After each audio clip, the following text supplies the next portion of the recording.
Hey guys, welcome to Let's Play Castle Crashers. Second take doing this. First time my capture device completely messed up because I forgot to change the input from Wii U to Xbox One. I'm so smart. Castle Crashers, this is the remastered version. Castle Crashers originally came out on the Xbox in 2008, then later came to PlayStation and PC. The remastered version, on the other hand, came in late 2015, if I recall correctly. And all it really is a little bit more optimized, has better graphics, better frame rate, and you start off with a couple more characters right at the beginning of the game. So, a little difference between this project and others on my channel. Others on my channel, I have 30-minute parts, pretty rough time limit, and then I upload the entire game at once, not doing anything in between. This one, on the other hand, each video will probably be a few hours because I do a full play. What I'll be doing is a full playthrough. So let's say I start off with the Red Knight, because I will. I'm going to upload one full, probably 4 hour. I have no idea, that's a rough estimate. Never timed myself. But a full playthrough of that character through the entire game. And I'll do maybe 1-2 of those between each main Let's Play I do on my channel. Now, I want to get right into the action. I'm going to pick the Red Knight, who I first used on my original profile back in 2008 when I was really young. This little party just gave me an introduction to both how the game works, also how it's going to be appearing to us. It doesn't really take itself that seriously. It's got tons of blood, but it's over the top. They don't mean anything by it. I can tell you more about animal orbs. Animal orbs provide various bonuses and enhancements. If you befriend an animal orb in the wild, they will loyally follow you. So that's just saying, if you find an animal, you unlock it. And then each animal has different bonuses, and there's a place where we can show all of them at once, which is great. Hey, did you forget how to use items? Here, take this health potion. Press right or left bumper to toggle your item inventory. Press B to select the item you've used. So right now we only have health potions, but we'll get a lot more later. She's explaining magic to us, which I'll explain to you guys. And then this guy's teaching us the basics of combat, which I can also explain. So X is a light attack, doesn't do that much damage, but allows really easy comboing. Just like that. Heavy attacks. That's one heavy attack. That's Y, so 2 heavy attacks. You can jump with A and shield with left trigger. And just like he said, you can combo those attacks together to get a really, really powerful attack. Or an infinite attack, depending on what you guys want. Here's the exposition of the game. The king is scared, the evil wizard stole his crystal. That's about it. Go kill stuff.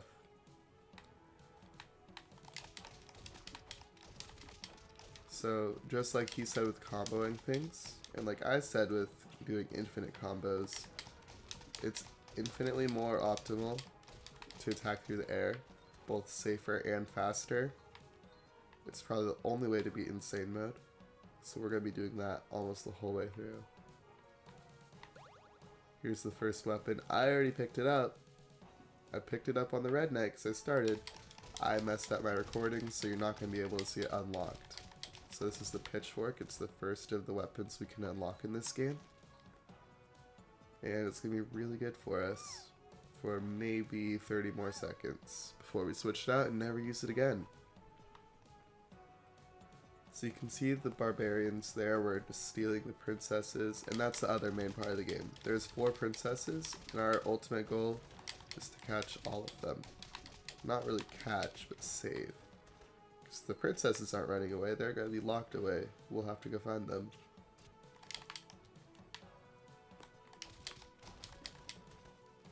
So another thing I forgot to mention so far, I mentioned it on my first recording, but let's not talk about that anymore. With each character, there's 2 modes. There's the regular mode, which we're playing through right now. Then a mode you unlock after you beat the game on that character called Insane Mode. where the enemies have better AI, 10 times more health, and do 10 times more damage to you. And that's called Insane Mode. My goal is going to be to complete the game with each character. There's 31 total on both regular and Insane Mode. Seems like a lot, but this will most likely be a 5-year plus project if I upload at the rate I've been uploading at. So here's a pretty good weapon actually. It's -1 magic. Here I can take a little bit of time to explain actually. So the little poof is the magic. And then there's little special things that some weapons have. This one is critical hit chance. A critical hit, I forgot the exact multiplier. I think it's just 4 times the regular damage you do. And then here there's strength, which is the bicep, and agility, which is the little rabbit. And weapons have minus of some, plus of others. Right now I'll take one of these because I don't have anything better to use until I go to the blacksmith. First off, we want to pick up this compass. Really important for later in the game. Interesting bit of lore. The blacksmith is actually a playable character in this game. We already have him unlocked. It's the purple knight that you saw at the very start. And it's even more noticeable, not just because his weapon, or his magic, is this frog, his weapon is that hammer, but you can also see his purple cross right there on his chest. Just like the red knight has his red cross, which you can see. In the blacksmith, there's 2 main places we want to go. First is the weapons arc. Or not the weapons arc, the weapons frog, I'm stupid. So it's got every weapon we have unlocked so far. These 4 all come unlocked. This is, don't quote me on this, I think this is the red knight. I know for sure this is the red knight. This is the blue knight. This is the orange knight. And this is the green knight starting weapon. These are the 2 we unlocked so far. The barbarian axe and the pitchfork. And here's 2 more weapons that we've got unlocked. This is the purple knight, or the blacksmith starting weapon. And this is the pink knight starting weapon. I'm actually going to take this one and use it for a while. So the lollipop is an absolutely amazing thing to be using, at least early on in the game. Pretty much nothing else can come close to it. And now this is the animal arc. As you can see, it's really barren right now, but as we collect more animal orbs, bring them along in our adventure, they'll open up to us. You can see one up in the corner hiding. So you're supposed to do a magic jump, which you unlock later on. But you can also just jump and start hitting that door over and over, and it'll actually come do that for you as well. So Sherbet helps you jump higher, just like that. Now Sherbet is one of the few animal orbs that I think actually hurts you. So I'm not even going to use it. You can use that trash can there to just make it go back to its normal spot. And that's what we're going to do with her, because all Sherbet will do for us is make it so we can't do these jump combos because we can't pick up the enemies with us. And you could see the king's head flash there saying we unlocked a new combo for leveling up. Just A8, just that little jump spin. Standalone, we're never going to use that combo, but we are going to use it a lot in the future to help us with getting into the air.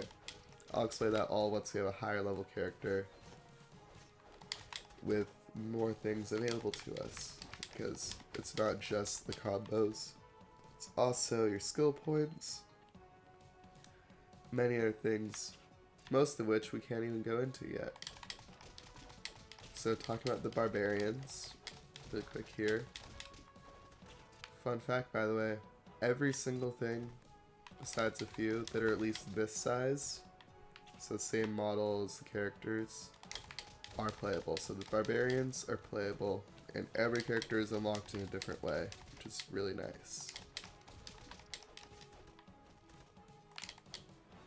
And then when you kill enemies, sometimes they drop fruits or other foods.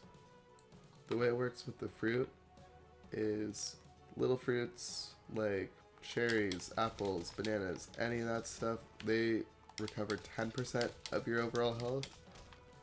Then more rarely, they drop a huge leg of ham, which recover half of your health. So that's a really easy way to recover without using a potion. Another easy way to recover is actually leveling up, because whenever you level up, your health gets restored to full, and then also your magic meter, which is the little blue meter in the top left.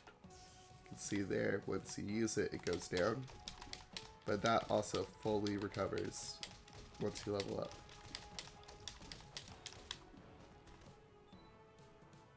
The second main type of enemy, if I can get to them without this barbarian hitting me, is the thief. Once again, the thief is also playable. In their main style of attacking, I'm not going to see it from that one because he's dead, but the thieves love to attack using the bow and arrow.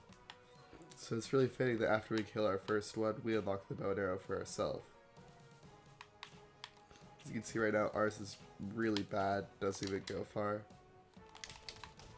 But in due time, all will get much better for us. Alright, killing that thief. After your first one, they don't drop the bow and arrow anymore, sadly. But it's fine, because gold is much more valuable to us than duplicates of bows and arrows.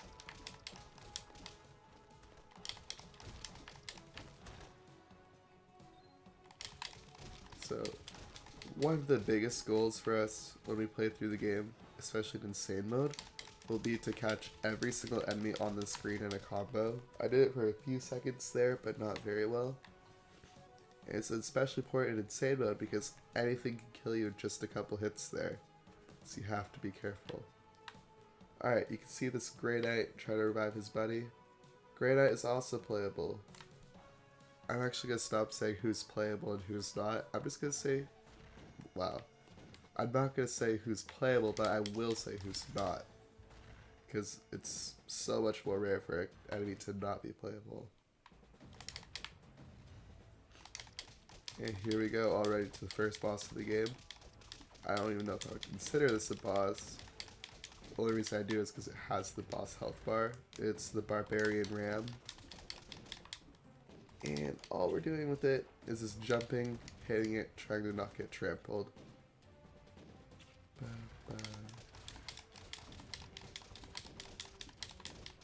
And this shows to you guys how helpful it is to do little air combos, because if we're up in the air, the other barbarians on the ground aren't going to be able to hit us. So it's really good for increasing your survivability. But that's all you need to do. It's destroyed. And they conveniently destroyed the gates to their home base by letting the ram come out. So, new combo. Sprint, which really confused me when I was younger. Actually confused everyone I knew that played this game at first. You don't press any special button to sprint, you just run in a direction for long enough and you start moving faster. Then it says sprint plus X or Y. And that's neither of those is actually the efficient combo you can use with sprint. So sprint and X, just like that, it's a forward jab. And sprint and Y, you do a dive. The better combo is sprint, then tap X, Y, X really fast. So if I can do it properly, not really. We need more agility to do that very well. What it does is it does the jab, then another hit, a little heavy attack, and then a twirl with our sword.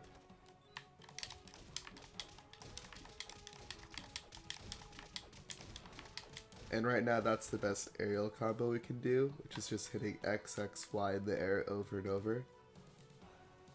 So pretty fun. I want to wake up all 4 of these enemies before attacking any of them.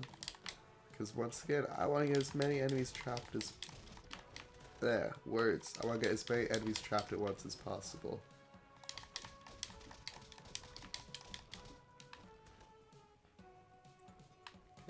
I think we lost the other 2. Or they're dead already. Oh, yep, they're dead. Fun.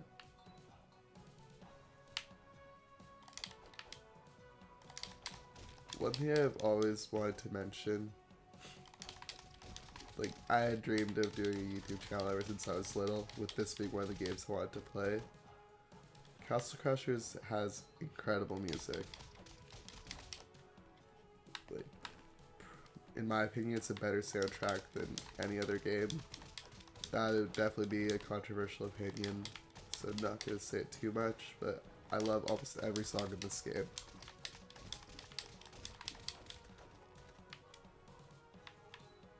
Alright, with that, we finished the Barbarian War.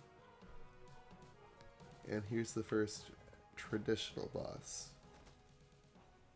Pretty big guy, but just kidding, you dead. Instead, here's the Barbarian boss.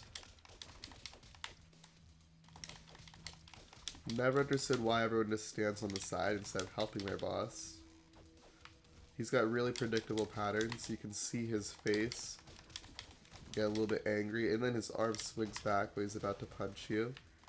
He turns around to use that little spike wall. He jumps up and slams down and does that roll. And then once he's a little bit lower on health, he'll have one more move to show off. There it is. He turns around, drinks whatever beer that is, and he goes on fire, shoots himself backwards, and throws the bottle up in front, which explodes. Seems complicated, but he does no damage. He's a really simple boss to fight. He's already dead, actually. Really disappointing for the Barbarian boss. And you see, we got an achievement for defeating any end boss without using magic. So if you guys are playing on Xbox or PlayStation, be sure to do that at least one time. Once you start getting into insane mode, you're going to have to not use magic for some characters, which is pretty funny.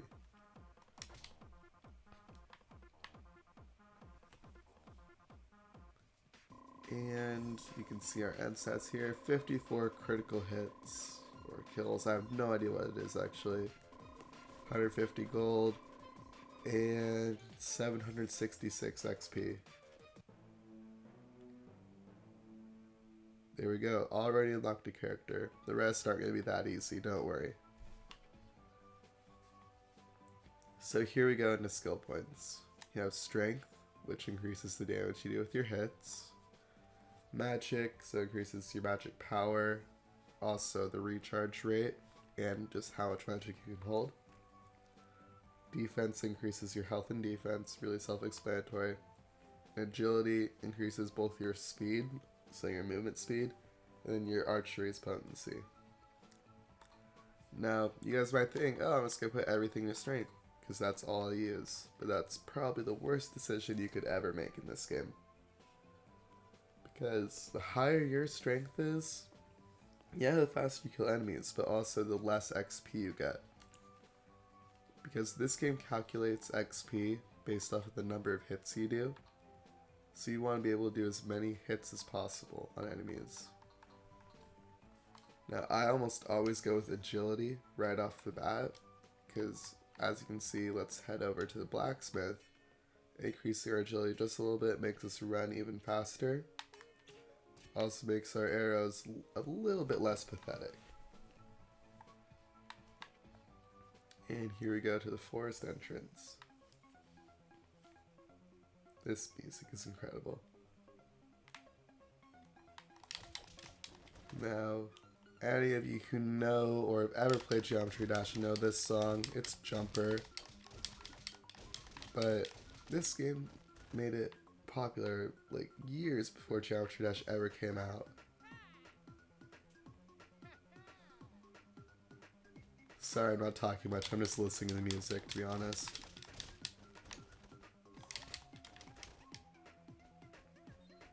Okay, this wave of enemies introduces two things. First, rideable mounts, right up here, which I'm actually going to use probably never in the game. They're horrible, waste of time, but they are fun.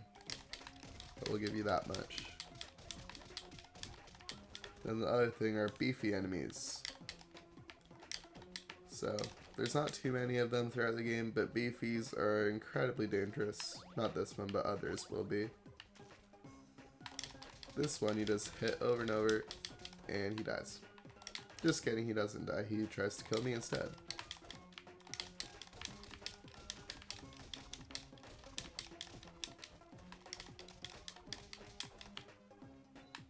Sir.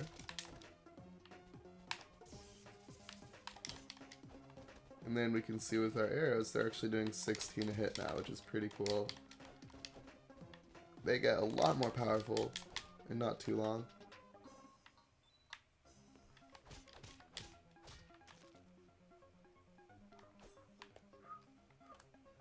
Also killing these trees.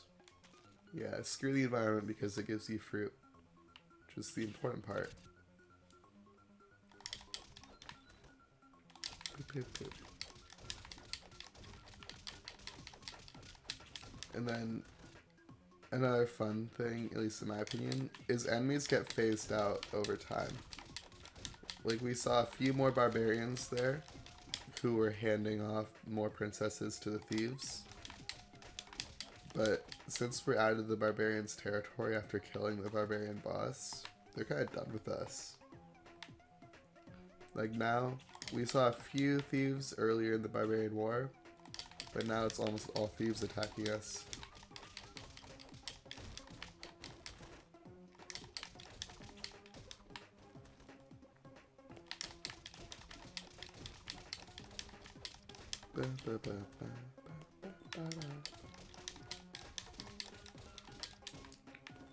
And just like that. So, for those of you who are observant, you'll actually notice these music notes up in the top. Head back here, you get Owlet. So the nurse pops up, says, "Hey, visit me for new animal orb info." Now that we've picked it up, let's say we get rid of it, which we will do pretty soon. So once we get rid of it, we'll actually be able to, I don't know why I paused there, we'll be able to pick it up at the animal arc anytime we'd like.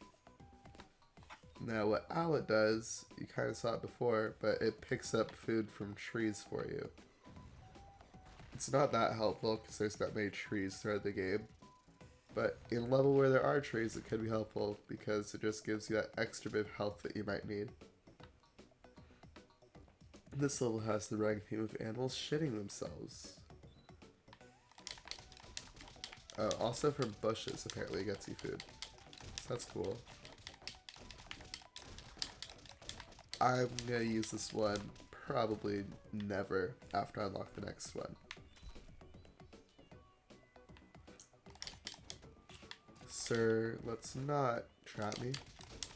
With the Sane mode especially, you can actually get trapped by enemies really easily. Not too much of a worry for me here. Like, everything about this game, in my opinion, is just building for insane mode. Like, if you're only playing through the game for regular mode, yeah, increase strength, increase magic, sure.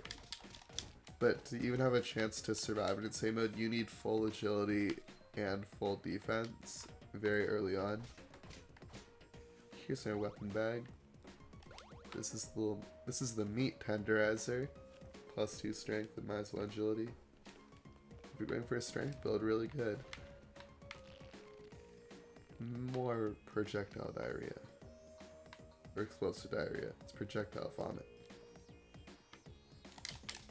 And we can see yet another new animal right there. Again, the animals aren't going to be this abundant later on. It's just trying to give you a big variety of choices right away.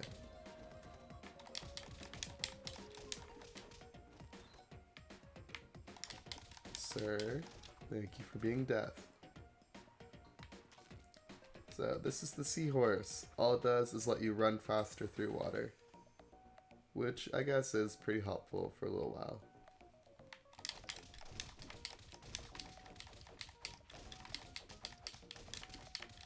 Alright, the trolls, probably the most disappointing enemy, at least in my opinion. Because they're the only enemy in the game that isn't playable but is this exact model size. I guess not the only one, but one of the very few ones. Fun fact, another weapon behind there.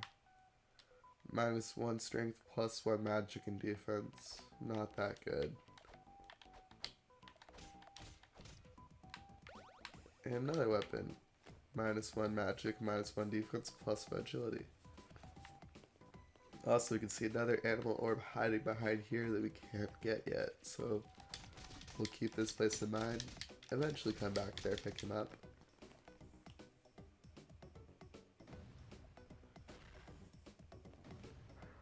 Yep, the bear's terrified too. So everything's terrified here.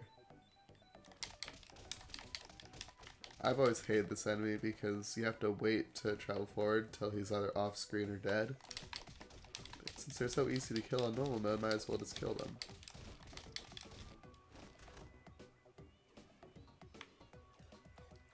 And just like that,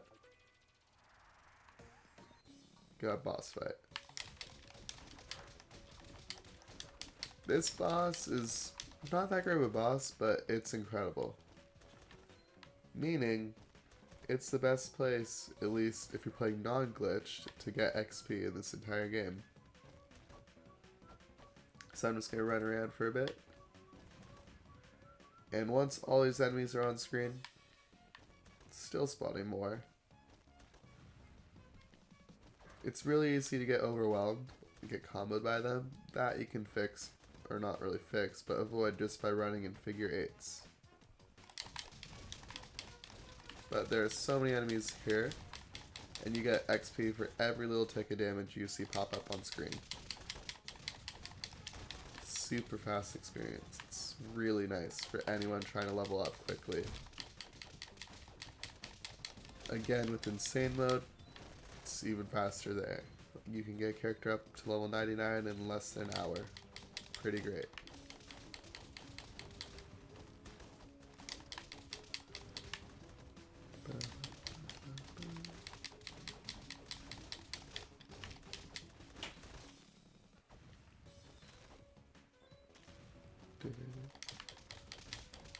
Again, at times I'll get really quiet because I do need to focus, but I'm going to try to be as annoying as I can by talking constantly at other times to make up for it.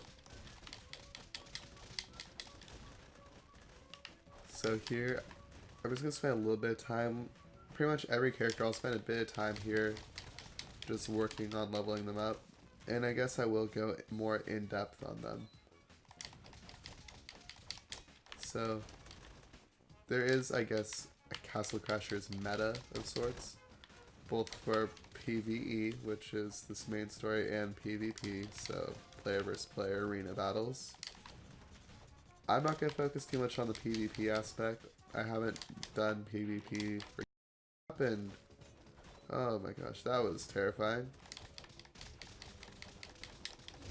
Well, we're back with a little bit of technical difficulties. I didn't even stop playing, but it just froze for a second. Super scary. Okay. So the Red Knight has really shot up and down the tier lists throughout time. So when the game first came out, everyone's like, he's amazing, he's the best. Like, everyone put him in the S tier, so very top. Very, very top, like top 4 characters in the game. And then a little bit of time passed, and I don't know what exactly happened, but he ended up in the D tier, so near the very bottom, considered one of the worst characters in the game. But keep in mind, the character itself was never changed. It was still just as good as it was. But I came along, or I returned to the community, that is, and Red Knight was always the character I had vouched for. It's one of my favorites. So it's recovering slowly. Most people don't really understand why it's so great nowadays, but it is pretty amazing. Most of that is due to its RTY magic, which I can't really show here because my magic's weak, but it's got a stun locking ability. Meaning, once you hit an enemy with it, first off it does tons of hits over and over, but so they can't move. I'll be sure to show at some point. And here's this massive troll chasing us. with a really fun slash difficult for some minigame. It's the same pattern every single time you play, so it's not too difficult once you've learned the pattern. But I've seen tons of people struggle here, actually lose full lives doing it. So the hardest part actually is just the distraction of seeing those arms keep flopping in from above. Like, if it was only the place you're traveling to, it'd be really easy. And another secret, you can just follow the deer because they'll always go to the right spot. They don't want to get hit. So you just travel along with the deer, you'll stay safe. That only works if you're playing 1, 2, or 3 player though. If you're playing 4 player, cause you'll all have a deer and you'll be screwed because you won't know where to go.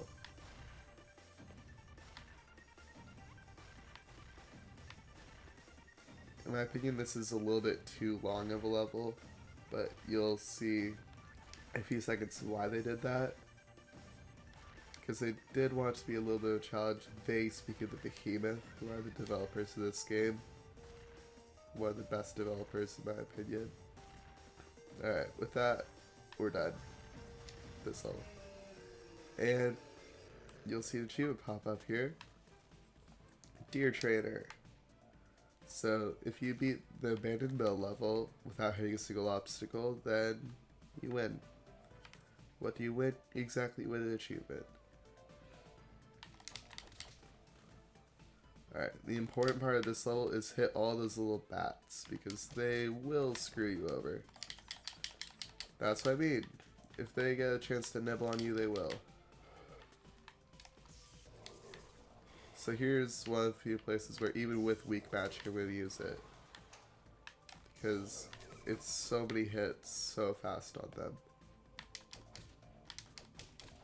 And most characters, you have to actually hit the magic themselves to do it.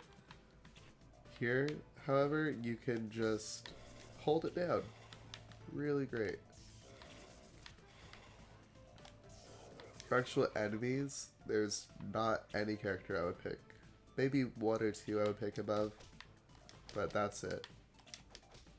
I think one of the main reasons why Red Knight suffered is because he's so great against regular enemies. He's not as good against bosses. And most of the magic metagame is based off of bosses, because you should just be doing your combos for regular enemies. Lots of really complicated stuff, I know, but you guys should understand everything by the time we get to the end of this project. Oh great, there's 2 of them at once, and I don't even have a boat to ride on. Here's one.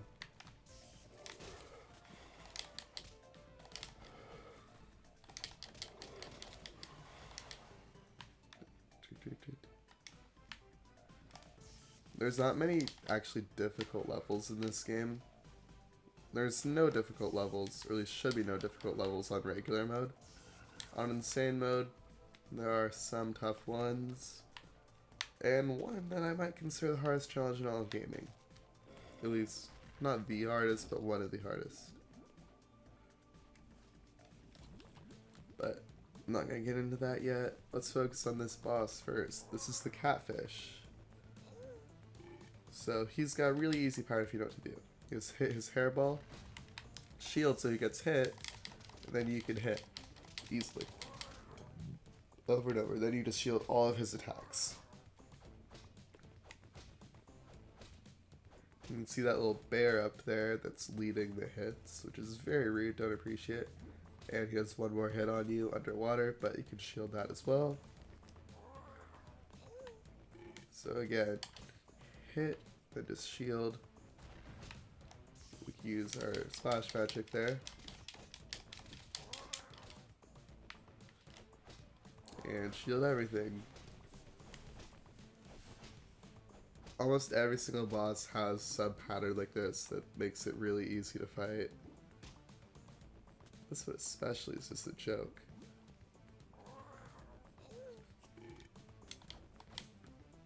So just shield. And you can attack him. So the catfish used to be one of two bosses that was really heavily exploited for easy XP.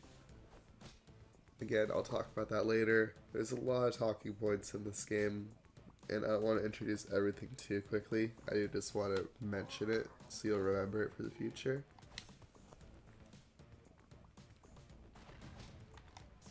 So back then, the catfish was one of the most fought against bosses, but now that there isn't any opportunity to do that, people generally forget the catfish exists until it's time to fight him. It's funny because it's literally a catfish. So once he does this new attack, all you have to do is go down slightly, so don't go too far. Go down slightly and hug up against the bottom of the boat, and the catfish will hit its head on the boat instead of hitting you, because it's one attack that you can't shield.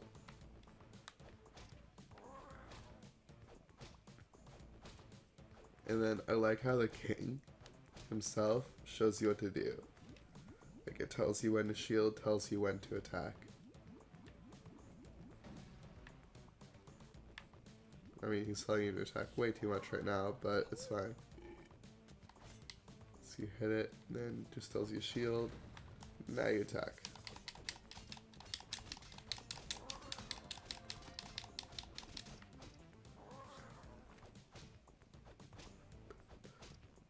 Boom. And he should be done now after this next attack. So you see, it tries to hit you, but it just hits its head on the thing. This catfish is a little bit wide. I get that they didn't want to make it too difficult, but it doesn't really seem like it works that properly. So, he dead. And you can also see the dead bear floating in the water now. Lots of kills or criticals, don't know yet. A bit of gold, and tons of XP. 1874. So unlocked a new arena, which I'll do in a little while. Again, putting all my points into agility. For you guys first starting off, I would recommend putting all your points in. I would recommend maybe splitting evenly between agility and defense, maybe to get a bit more agility. But if you've played the game enough to get to the point where you know how to do everything without getting hit, then you should be fine. So I'm going to buy a few bombs, maybe 6. Actually, what am I doing? There's no point to not get full. You can hold 9 bombs at once. I wish you could hold 9 potions, but you can only hold 5 of them at once.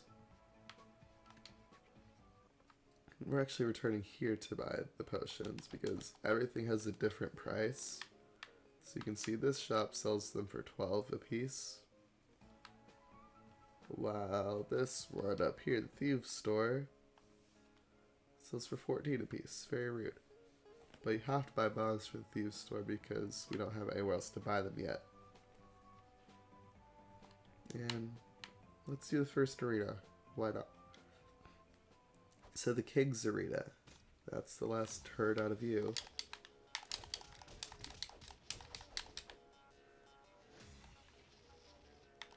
First off, love the music here.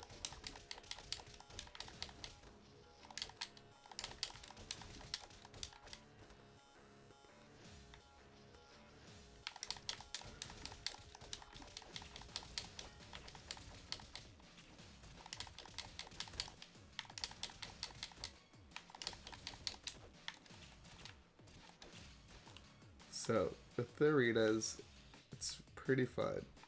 I find I made really tedious for the easy ones, really difficult for the hard ones.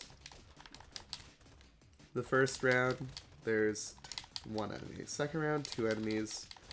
So on and so forth, up until 10 round, or the 10th round, there's 10 enemies. And after that 10th round, that's when you actually beat the arena.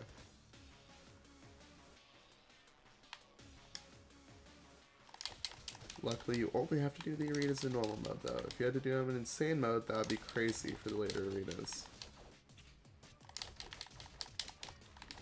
And almost all the arenas, you unlock the character you fight.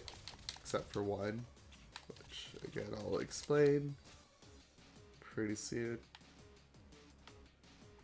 I'm actually struggling here, which is really funny. Normally don't get hit once, but here I'm doing very bad.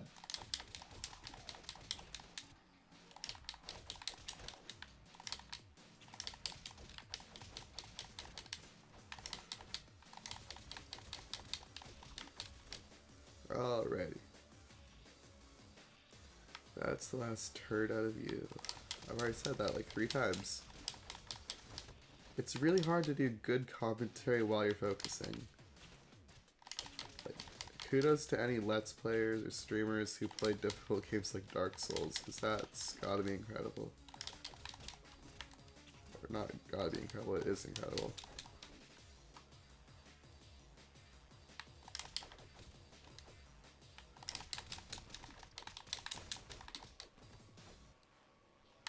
I'm just gonna get to the point.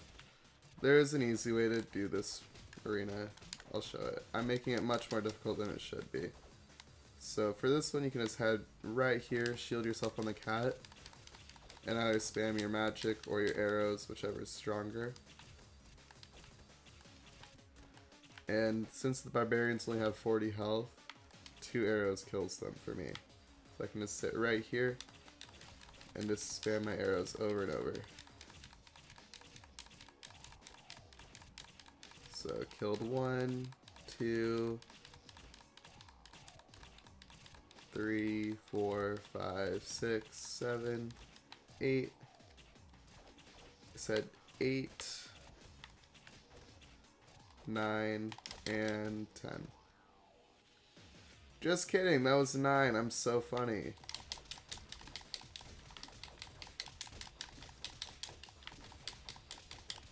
Oh well.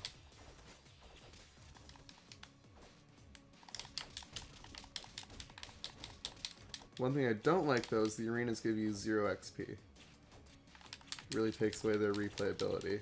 Like, if they gave you good XP, I would love doing them more often. But now we're done. Really easy.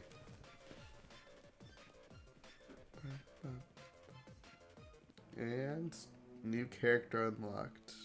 Got the barbarian.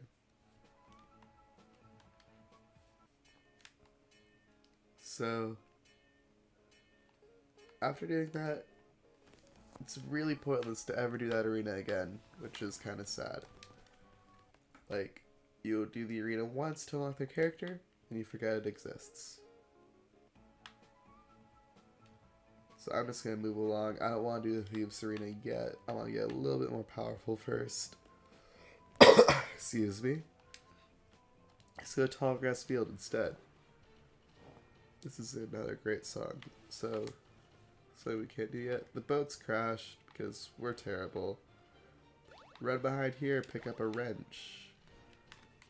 +1 strength, -1 magic, and added critical hit. Now, one fun thing is you can see level 5 right there. Every weapon has a different requirement for level to use it. So it just goes in increments of 5. Besides level 1 weapons, of course. And here are the bears. Bears. As enemies, they're really kind of pointless. Super fun character to play as, though. Really unique. Another interesting thing is when you fight against... Oh. Wow. Okay. I had way too much of a reaction there. So that's the Bear Club weapon. In the original game, the Bear Club is the best weapon in the game. Hands down. Everyone used it for insane mode purposes. In this game, not as good anymore because the remaster game... Wow, I got 2 Bear Clubs. That's crazy. And you can see, since I'm not a high enough level to use that weapon, I just can't do anything with it. Just, like, bye-bye. You don't get it. Well, you get it. It's in my animal... Not my animal, like, my weapon frog. It's in there, but I can't do anything with it. And you can see there's yet another boss. And he has an animal orb with him. So this is the bear boss. Really easy. I'll try to let him use his attacks at least once. Well, again, most of the way dead first, because I don't want to actually go in the achievement. So yeah, this is what he does. He just goes into a tornado. Spins around trying to hit you. That's it. You kill him, everyone else dies, and Animal Orb. This is Rammy. What he does is he rams people. Really original, I know. But he's a great Animal Orb. Probably the best one we got up until this point. My only problem with Rammy is he was designed as a Red Knight counter in the arena, so in PvP, because if you're getting locked by Red Knight's lightning, Rammy knocks you out of it. And Rammy conveniently does the same thing for Red Knight's magic in solo play. So if I was using magic for my Red Knight, I would never use Rammy. But aside from that, he's not bad. Okay, where was I? Oh yeah, the Bear Club. Such a great weapon. In Remastered, they changed the balancing on a lot of stuff to make things that were great not as great. Make things that were kind of bad a lot better. There are... Well, I lied when I said the Bear Club was the only thing people use. I didn't even use it. I actually used a different weapon. And that's a weapon that I'll still probably be using for a lot of my playthrough time here. Okay. If you play Castle Crashers a lot, you know exactly what weapon that is, because it's the only one that's great on both games. Alright, now you can see they're handing princesses to 2 different people. Thanks, thieves. That made our job even more difficult.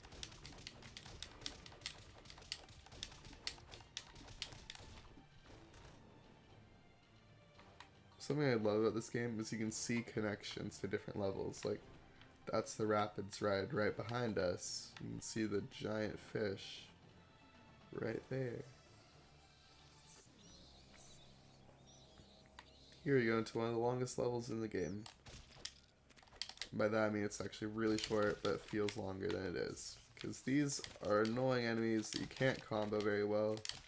They just jump around, have way too much health.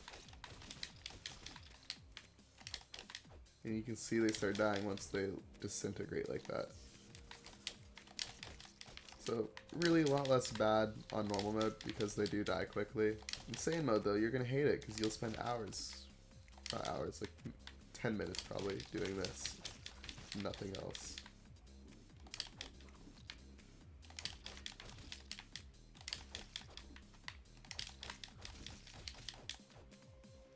Cool. And una más. Got him.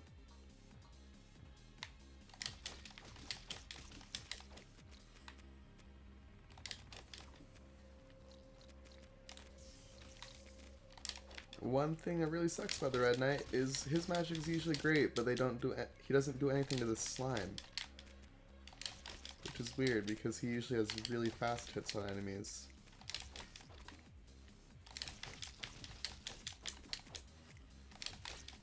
Alright, please die.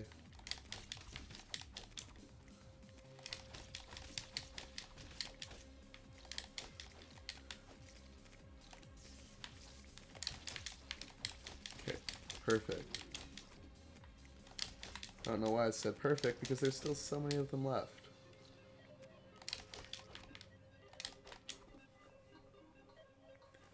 But don't need to worry about that anymore because we got boss fight time. So here's the big bat, Pipistrello.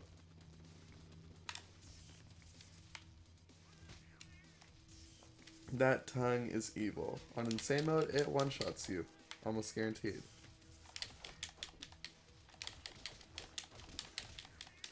In regular mode, he's not that bad at all. You just jump, hit him, do whatever. Shield his tongue attack, of course, because no one wants to get hit. But he's easy. And just like I said with the catfish, Pipistrel is the other of 2 bosses that was really heavily exploited when the game first came out for easy XP. And a lot more will be revealed about that in just a little bit. Sure.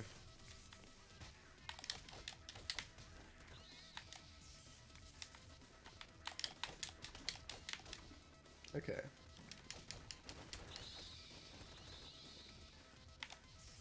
One thing I don't really like that much about this fight is how many bats come out and the poison. Although I do like how you have to be focused the whole time. It's not a boss like a catfish where you can go into autopilot right away. But this is a lot of bats. This is one of the few times I actually use the spinning attack because it works well. Just stopping everything he's trying to do with getting the bats. Because what he tries to do wants the bats to bite you so he can then lick you and you can't do anything to defend yourself. But he's dead now.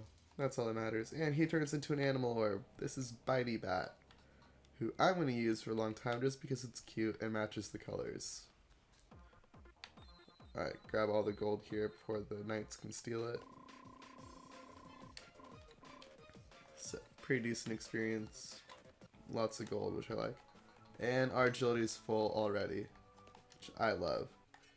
Look how fast we are. So much faster than when we first started. And you can see our arrows. I'm going to spam them now like this.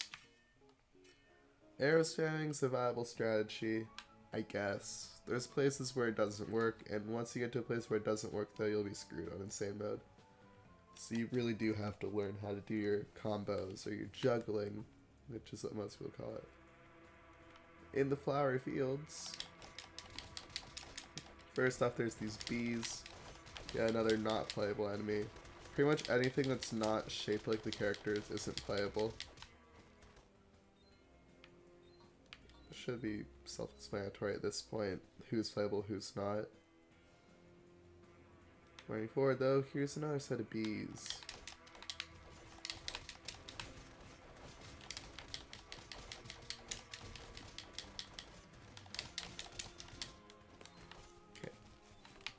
Now the Grey Knights here do help, I guess.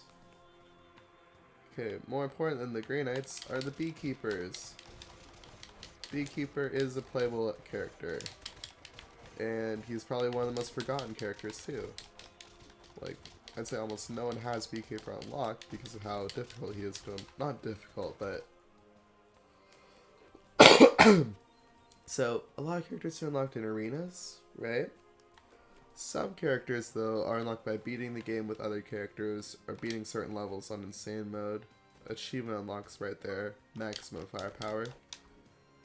Just launch yourself full power from a cannon, or catapult. And here's the cone heads. You'll see them a lot. They're the most prevalent enemy in the entire game, which is why I'm not talking about them much. So with the Beekeeper, he's unlocked by beating the game with a character. I'm not going to spoil that yet, even though you almost certainly know who it is if you play this game.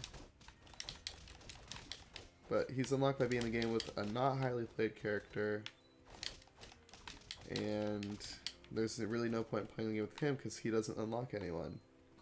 And then, in terms of fighting him as an enemy, we've already fought every single Beekeeper in the entire game. Yep, there's only 2.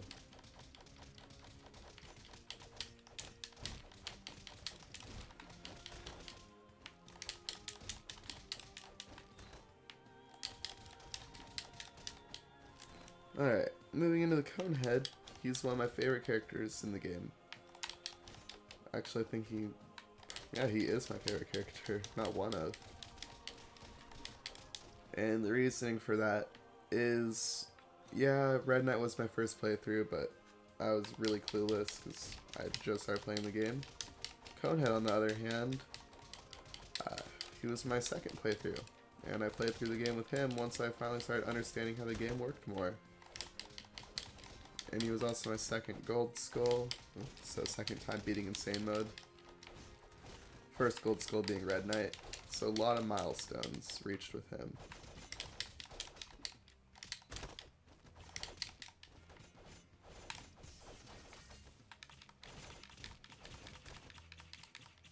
Okay. That's about it. So jump through here. And you see the princess got herself in some sort of mess. She's getting married now.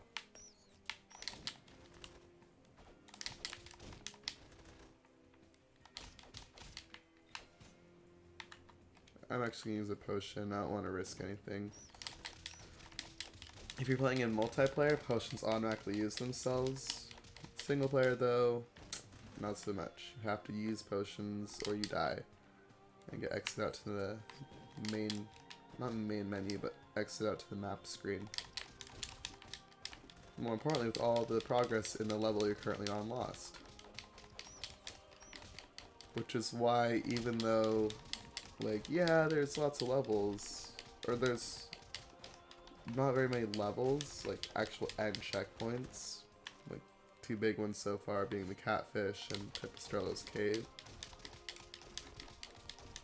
There's so many little gaps in between to let it be. If you die, then you can continue on and not have to restart the entire segment. If you had to restart the entire segment, this game would be so much more difficult.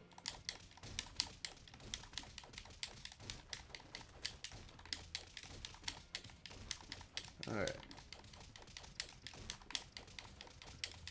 This is exactly what you're looking for. This is why you want high agility, because with high agility, you can move faster so you don't ever lose these enemies that you have caught up in your juggle. It's complicated, I know. But just know, more agility makes everything in this game easier, so you always want more agility.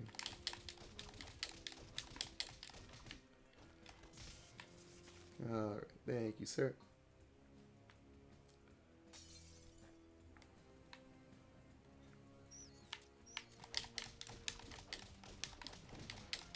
One thing I do like about Batty Bat is he traps the enemy like that for a while, so you can wait, set up a combo just by using him. There's a lot better ways to set up combos, but that's one way if you're not using any magic or anything special like that.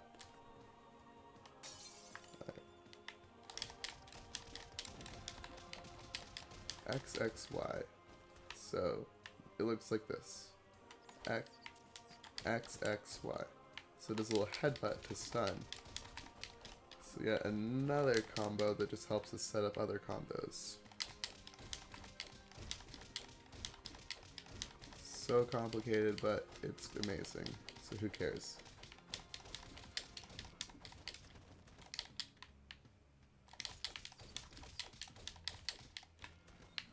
Alright. Now you're seeing I have habit, I keep trying to use magic a little bit. So you do use magic. Again, let's not worry about that. Let's worry about this boss. This is the Conehead Groom, who's already done a ton of damage to me. And to fight him, I'm just going to spam arrows, because that's really the best way to do it. Or only way to do it, really. So, after enough time, he'll go protect himself with this electric field of death, and use his organ to launch bombs at us. Conehead Groom will destroy you if you try to do anything to him. Like, you can see that spinning attack is crazy. You can't juggle him at all. He's a super heavyweight. I'll get into weights as soon as we see a non-lightweight enemy. Even now, like, we're doing well, but we're getting destroyed. Conehead Groom is one of the biggest difficulty spikes in Insane Mode. Other difficulty spikes being the Troll Mom, and then later levels, which I'll talk about. Like, you feel super accomplished after finishing a level, then you just, like, realize, oh wait, I have the Conehead Groom to deal with. He's so difficult.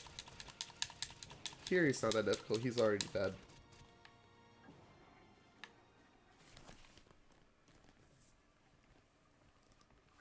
And look who just came out of the bathroom. It's the Cyclops. Super depressed. I would be too. Like, I think that is his son or best friend. I'll let you decide.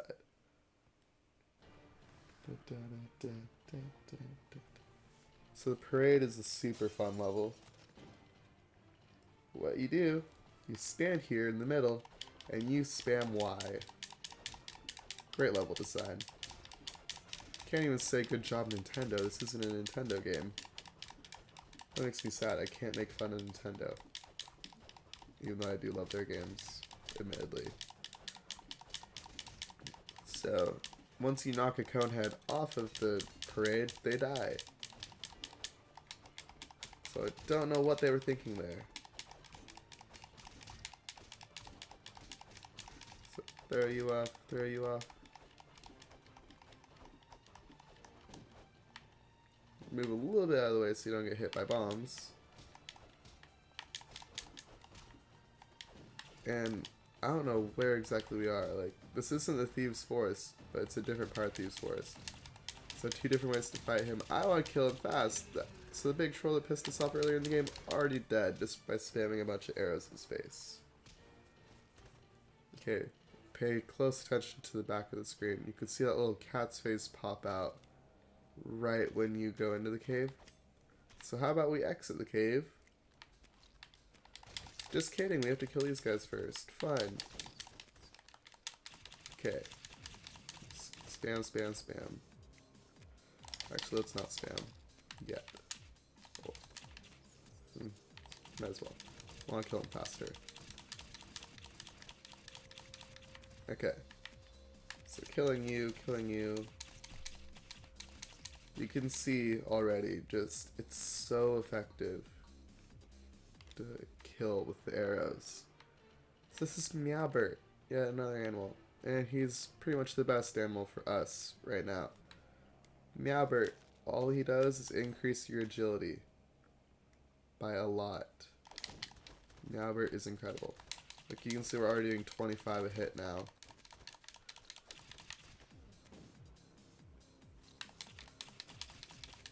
Okay. Now that we've seen different weight enemies, I want to talk about weight. Like you can see these cone heads don't go out at all. Like they're just stuck on the ground. So there's actually 4 different types of weights in this game, not 3 like most people believe. So there's lightweight, middleweight, heavyweight, and super heavyweight. So lightweight enemies are like the thieves, the barbarians, the bears, early coneheads. Pretty much every enemy we've seen up until this point is a lightweight. These coneheads right here actually are lightweight, so you can juggle them just like normal. But the coneheads that we saw in the earlier part of the cave, and will be seeing after this point on, are all heavyweights, except for 1. So heavyweight enemies, we're not going to worry about yet. Let's talk about middleweights instead. We haven't seen a single middleweight enemy up to this point. There's not very many. Actually, now I think about we have. So beefy enemies are counted as middleweights if they're like starting out as a lightweight. So the beefy thief that we saw is a middleweight. The beefy conehead we saw was a middleweight. The beefy bears we saw are middleweights. And the way you fight middleweights is by doing the infinite fly combo, which I'll show you as soon as we're done with the Cyclops Fortress. I've had it done a few times to fight those middleweights, but you haven't seen it and I haven't explained it yet. Heavyweights, on the other hand, are almost impossible to juggle. There's very few combos you can do to actually get them off the ground, and even if you get them off the ground, you can only juggle them for a little bit. Middleweights can juggle for a little while, which is why you just want to do the combo to get the most number of hits in. Lightweights, you just do the infinite juggle combo, which is that XXY right now. And then later on, we'll see the more powerful combo that does the same thing. So spamming arrows here because there's not much else I can do to kill these enemies. Alright, that's it. Head out here. Get to the Cyclops Gate. Now the last enemy is a super heavyweight. There's barely any super heavyweights in this game. I'll point out every single one that we see because they're completely impossible to juggle. If you hit them, they fall on the ground. There's no liftoff at all. Alright, this is our last, actually, lightweight conehead. The rest in this area are all heavyweights. As you can see, I try to juggle them, and they just fly up and go down right away. And then, lightweight enemies also take less damage, or take more damage. Like you saw, I was doing 29 to that one. I only do 25 to these coneheads, though. So there's pictures of the Cyclops and the conehead Groom, which makes it, like, I felt bad for killing the conehead Groom. What do you think about? He didn't do anything that wrong. Like, the Cyclops was the one who took the princess from the thieves, and he's the one who set up the wedding. Like, conehead Groom just liked the girl. And then we kill him for trying to get married. And you can see how sad the Cyclops was about it. Alright. I'm not gonna worry too much about the... Oh, that was a fun little glitch. Sometimes your little item wheel randomly scrolls through a ton of different things that don't exist. I don't know why it does it. It's really fun though. Okay, you can see this cracked wall. We're actually gonna drop a bomb here. And one more. Open it up. And there's Snoot the Elephant, who I will love to use later on in Insane Mode, but for now we're going back to Meowbird. Because what Snoot does is he increases our strength, which, keep in mind, is the exact opposite of what we want right now. And there's a picture of a younger Cyclops and a really young conehead Groom. Makes you feel really bad, because I think the Cyclops is his father, personally. Okay, here is a super heavyweight and a middleweight. The super heavyweight is this conehead. So I'm going to jump up and hit him. He falls instantly. Like, there's no liftoff at all. Like, I try to spam arrows at him. He doesn't even get phased. So shoot him one more. Oh yeah, he also has more health than the other coneheads. So this is like the strongest conehead. It's also the last one you actually see. Okay, he's dead and dropped his weapon. Pause really quick. 2 agility and electric shock. Middleweight enemies on the hand. What you want to do, you jump up and hit Y, then you hit X, Y, Y. X, Y, Y. You don't have to jump with the Y. That just makes a really easy stun to grab multiple. There's more complicated ways to do that.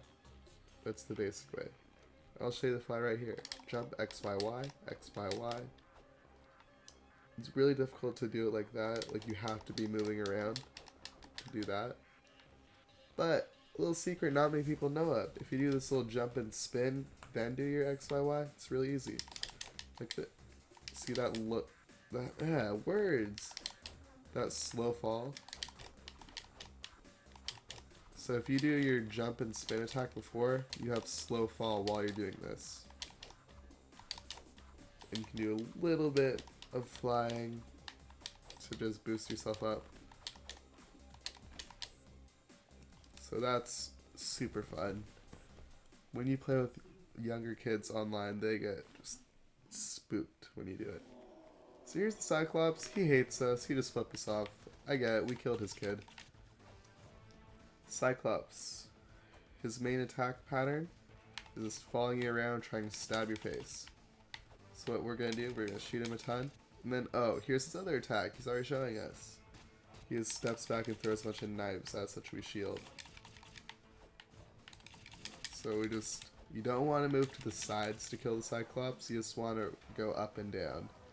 And we missed his last attack because I killed him so fast. There's a Terminator reference. Okay, his last attack, not really attack, but he goes into a second mode once he goes low health where he just rages on you and does everything more powerful and faster, which we'll definitely see in Insane Mode. Alright. Got our money, and might as well save this princess. So that's our second princess saved. Lots of kills, lots of money, tons of XP, and yet another arena unlocked. So now what I'm going to do is flood all my points into defense. I do this on almost every character. Agility, then defense, then magic, then strength. Magic isn't hindering you at all. It's just not that great. For insane mode, you need your full agility, you need your full defense. Then these two are just kind of whatever. But the strength makes it so if you want to ever hit your max level, you're going to be struggling a lot. Okay, there's 2 places with arrows. How about we go to Industrial Castle first? See what's in store. Nothing. Haha. You aren't beefy enough to break this door, so can't go in there yet. But we can get a little weapon. -1 magic, +2 defense.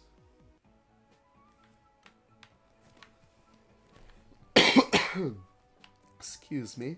And here's the church store. Church store has a little weapon, 5 magic, -2 defense.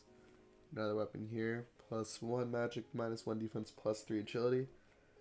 And monkey face, increases your luck finding items. I'm gonna buy monkey face. Why not? So, just like it says, increase your luck finding items. What that means is any of those rare drop weapons.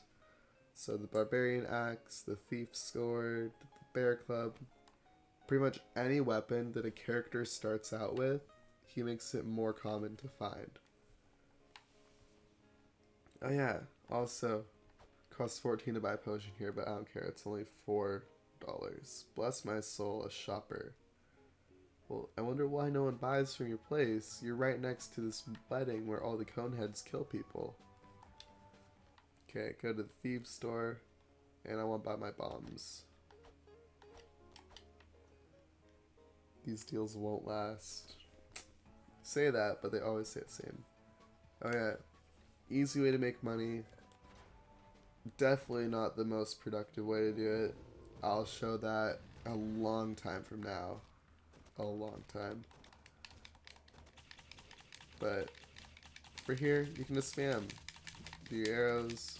He's dead really fast. That's all you have to do, and you get your money.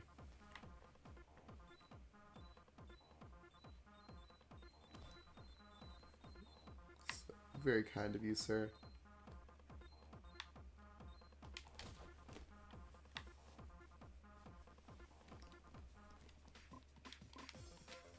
Yep, that's about it. Okay. Let's do the Thieves Arena. Can't we just talk about this? No, we can't. So I'm just gonna do this really fast. There's no cats to hide behind on this one. So already killed 2 waves.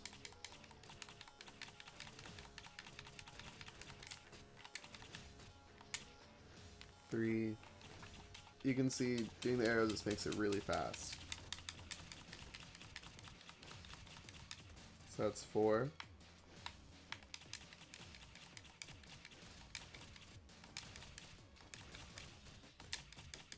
5.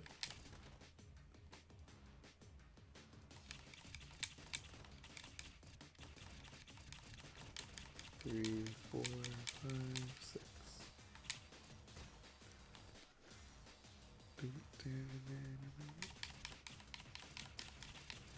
Oh yeah, here's another song that's featured in Geometry Dash, by the way. So, the level Blue Hell by, I think it's Lazier? I'm not sure. I don't remember who the creator is. Uses this song. Castle Crasher's music is a great Geometry Dash fit. So Thieves Arena can be really annoying, especially if you try to fight them like normal, because all these thieves are just going to run around shooting you. If you're just in one spot, you can shield every arrow, no problem, and then shoot them, kill them in 2 hits.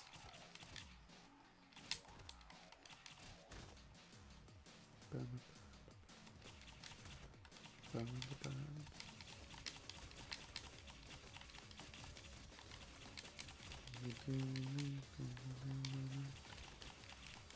think this might be the last wave. Yep, that's it.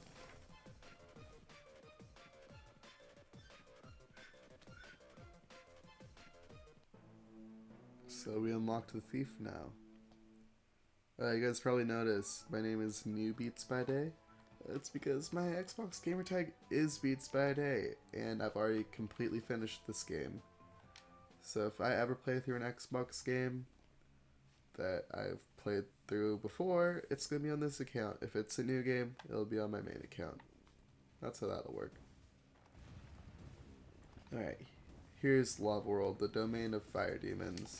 Even though you only fight them in one level, they're really common enemies. So, there's lots of ways to fight middleweights. The main way just being that XYY, XYY, and then right at the end, it's kind of hard to show here because there's so many.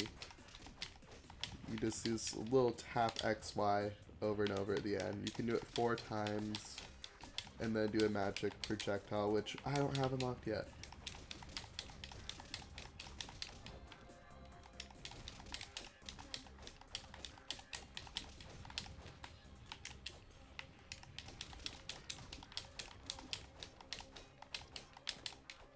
Yeah, really simple. Lava World's one of the longest levels in the game, by the way. So one way you can think about these levels is segmenting them into waves. Like, you'll do that especially for Insane Mode, because each wave has the same number of enemies every single time. Only difference really being what mode you're playing on, so that just being like how many people you're with. In Lava World, really is an endurance test on Insane Mode, because there's 3 waves, then a little gate, 3 waves, and then another special wave of enemies, and then 3 more waves before you fight 2 bosses at the end. Really evil, I know. So here's the last wave before that first thing I want to talk about. Oh yeah, you can see the fire demons also are one of the few enemies that actually use their magic, like just when they're fighting you. And fun because it's the same magic they use when you're playing through the character themselves.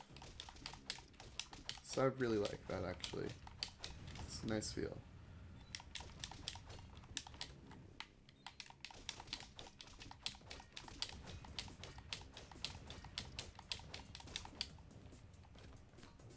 All you have to do.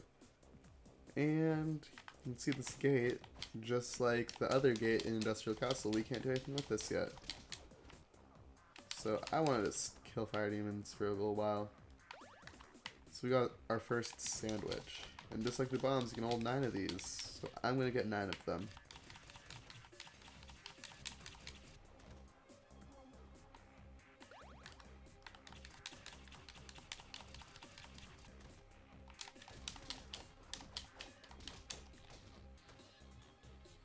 Thank you, sir.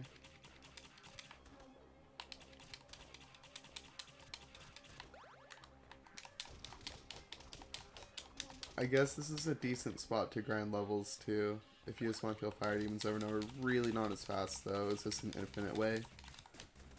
Really wasted a bomb because I'm smooth. Fire demons, by the way, are one of the bigger jumps in health in this game. Because they've got 180 compared... Wait a second. I lied. Math, how does it work? Coneheads have 180 health too, I just realized. So, Thieves and Barbarians have 40. Bears have 60.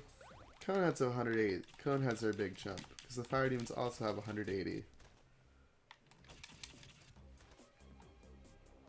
And keep in mind, that makes things exponentially more difficult for Insane Mode.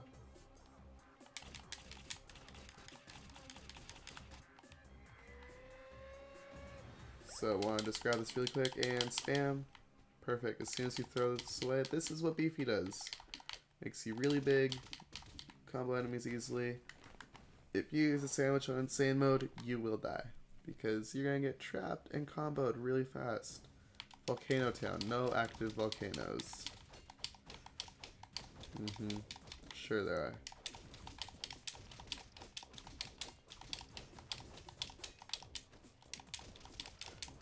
It's really fun doing the middleweight juggling because it's just the most intense version. Like, lightweight juggling, super mindless. Heavyweights, you don't even want to juggle, even though it's technically possible. Middleweights, though, it's a challenge each time because you have to remember how to start, remember how to finish, everything about it. It's super nuts. Super nuts. So no active volcanoes, but you can see this dude got killed by a volcano. Also, everything here did.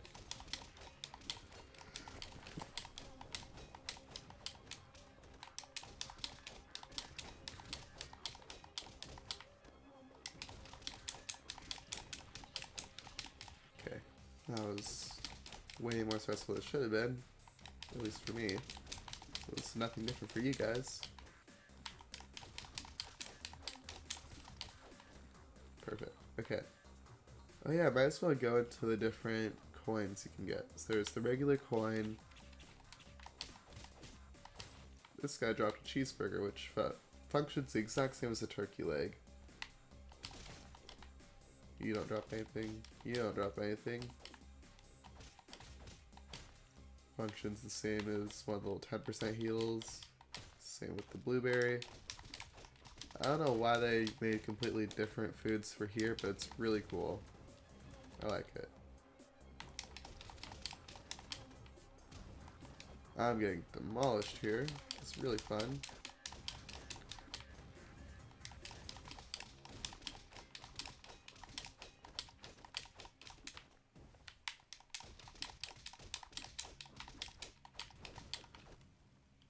Alright. There we go. Just kidding. Now it's fine. So yeah, the coin bags do 5. Then there's that style, so the pointed. And then there's also the little rock, like that.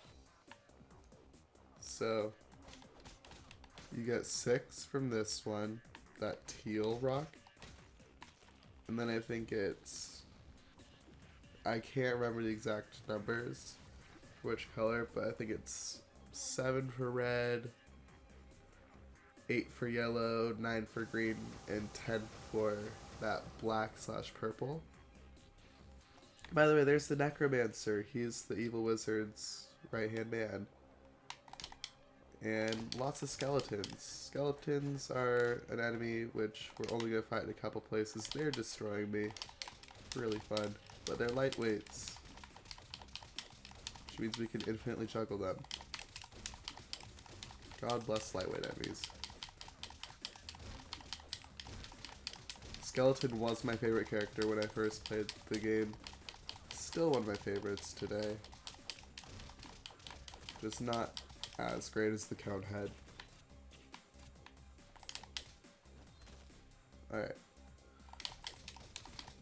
What was I saying? I was saying something really in depth and I forgot because I'm stupid. Oh yeah, right. Then, so the 10 is the most expensive.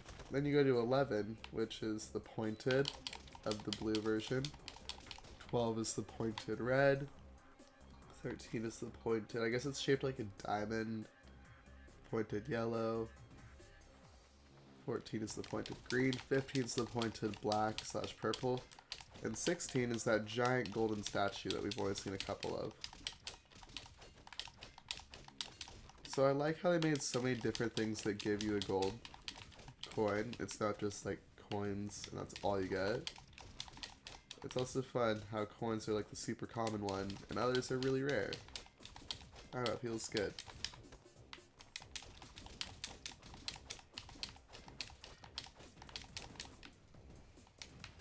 Okay, thank you for that. Appreciate you.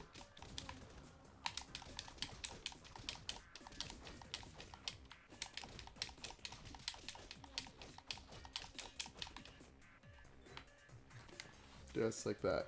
Killed our next wave. Here's the easiest wave, quote unquote. With 4 players, there are 4, but here it's super easy. Thanks for that, by the way. And right here, there's also another ham leg. So I think that's for people who don't ever buy potions, trying to prepare them more for the upcoming bosses.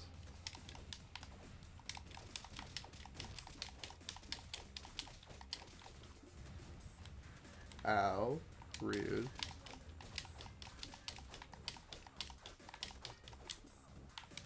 Ow. Once again.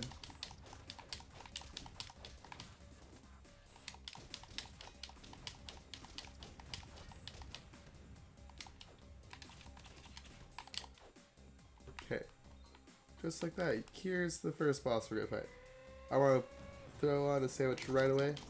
All you do to fight this guy is become beefy and hit him over and over.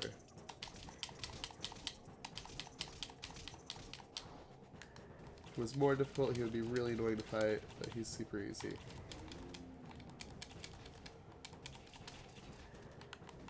Something I noticed playing through is it feels to me like they actually copied this sound effect of him shooting from a different game, Bomberman Generations. That might just be a coincidence, but it feels like that to me. I don't know. So, dead fire demons give sandwiches. Just those ones. So back up to 9 sandwiches.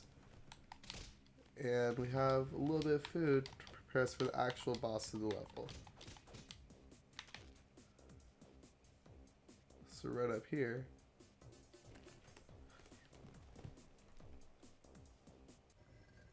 That closes. There's the sock puppet. And there's the dragon. And that's actually the dragon's hand. Not really a shock. So you try to walk up there, sock puppet hits you. Dragon you can just spam arrows at, just like everything else. Kill him really easily. They do get hit by the falling rocks. That's all you have to do. He dead. Super easy boss. But after killing him, sock puppet goes away, and you can go in here. And you get the wheel.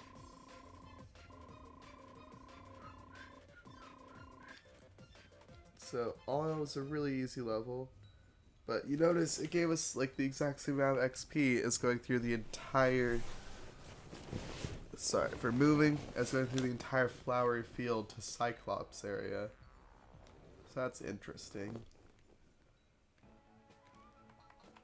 Put more points in defense, and from here on out it'll be a lot harder to level things up. Because up to this point we've gotten 2 skill points per level, but after level 20 you only get 1 per. Really rude. Okay, here's another weapon. Plus 5 strength, minus 2 agility. Bombs. What? Potions I was already maxed on, and sandwiches you can buy here. This is the only store in the game that lets you buy all 3 of the consumables in one spot. And here's Spiny. Let's buy Spiny. Spiny increases your defense, just like it says. Really self-explanatory. So he's nice to have, especially for later on. But for now, who cares? So I want to go to here really quick, show off the dock. So this guy's like, I required these relics before we could set sail. So the compass we got right at the start. The wheel we just got from Lava World, and the telescope we don't have yet. So that's how it kind of locks off the second half of the map. Meaning you have to go through here first. Here's Industrial Castle, which is my favorite level in the entire game. First you rip off the door with your sandwich.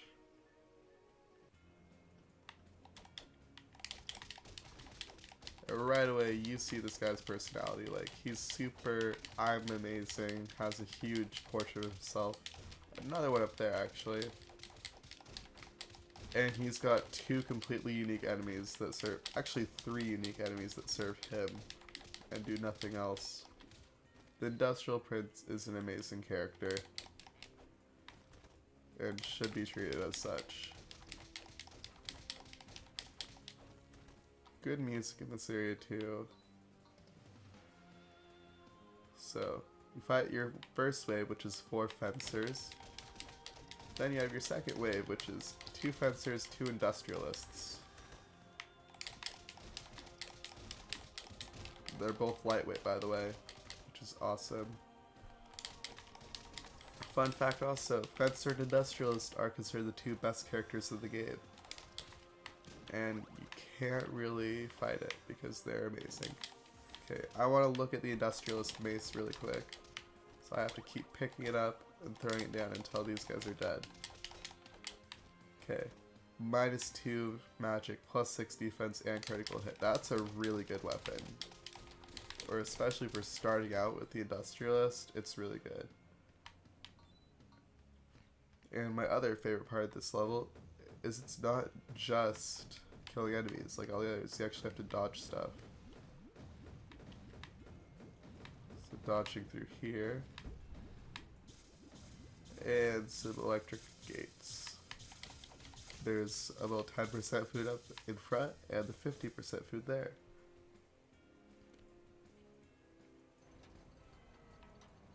And here's probably the most difficult part of the level, especially for insane mode. This weird lift where there's lots of fencers to kill. I want to pick up all of them.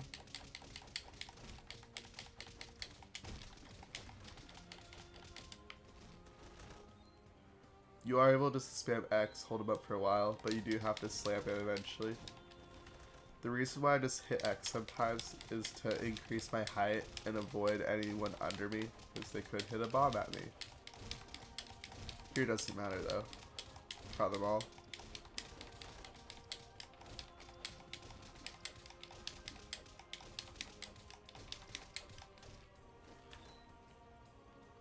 Alright, just like that, we're done with this part, and here's one more wave of 2 industrialists, 2 fencers.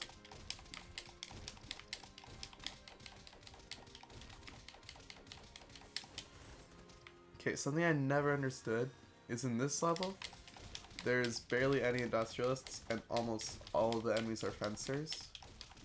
But when you actually unlock the characters, you unlock the industrialist first. Which I just don't get.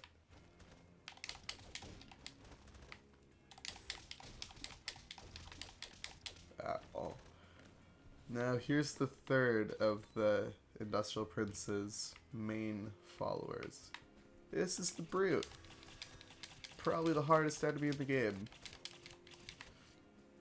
Not hardest, more so most elite and rarest. Also the hardest.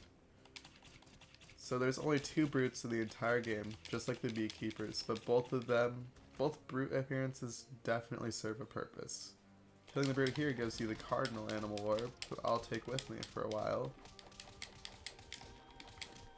Like, how cool do you have to be to have an entire animal orb dedicated to you? Like, he's definitely the Industrial Prince's #1 guy. I don't know. Everything about the Brute screams cool. So, here's the Industrial Machine, which is probably the coolest boss fight. For a long time, at least. There's 7 different things to kill. These 4 pillars in the ground. And then that gun on the right, which has 3 different variants. It has the poison variant, which we just saw there, just shoots out the poison balls, just like we saw earlier on. There's the hand, which is evil. You jump when that middle one charges up. There's the ice variant of the gun. So it does a lot of damage, freezes you. Want to avoid that one, if possible. He's getting a bit spooked because I keep destroying his stuff.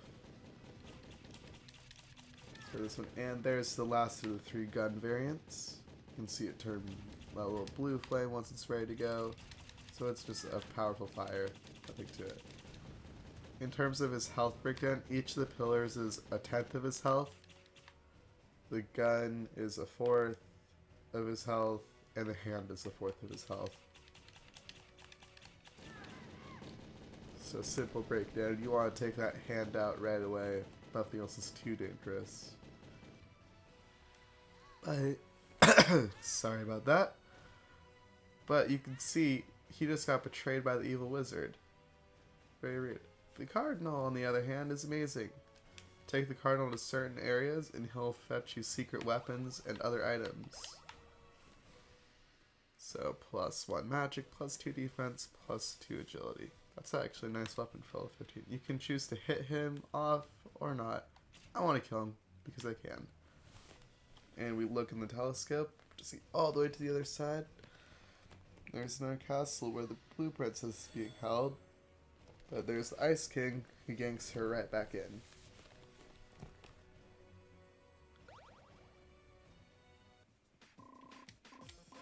So, awesome level all in all there. We got 2 level ups and only 2 skill points though, which is sad.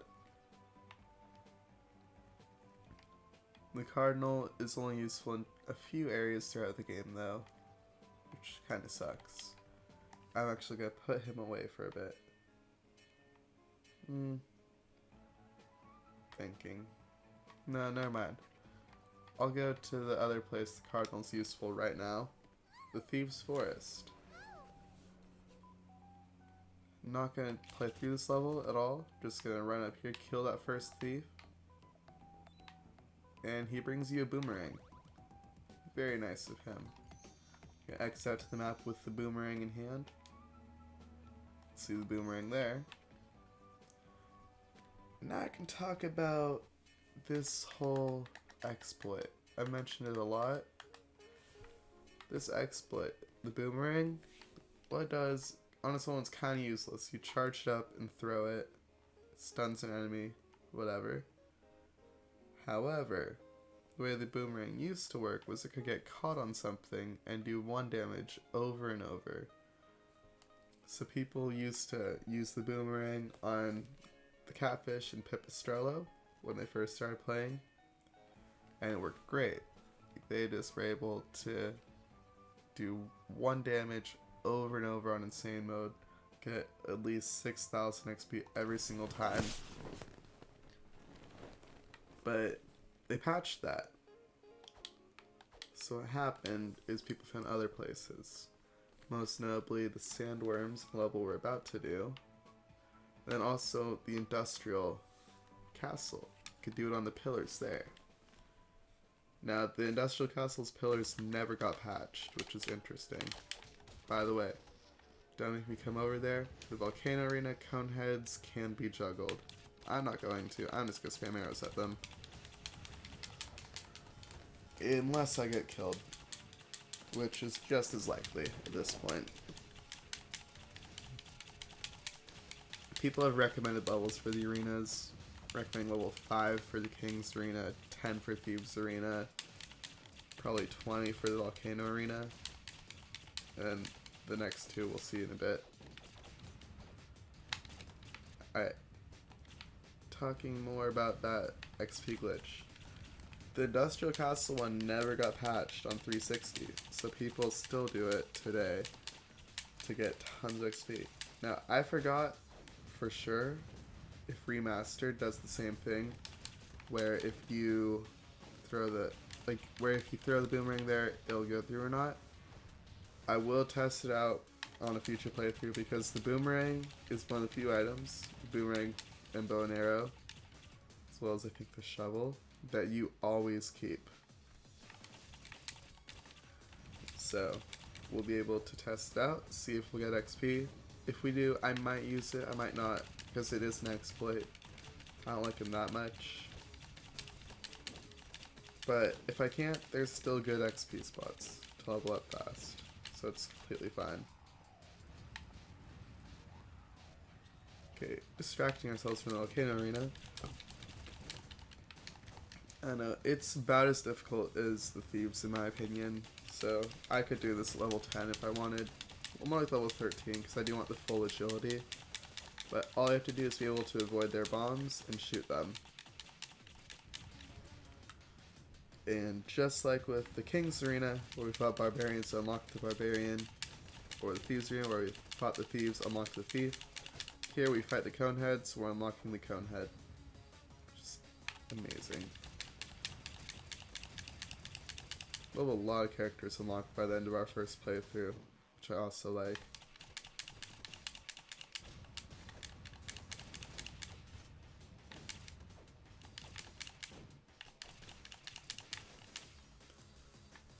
Come on, sir. You can die faster. The Coneheads, for some reason, all do have a lot of defense, though, which is kind of annoying. Like, they only take 29 a hit compared to the Thieves, who took 36 a hit. But I don't mind too much. It's fine.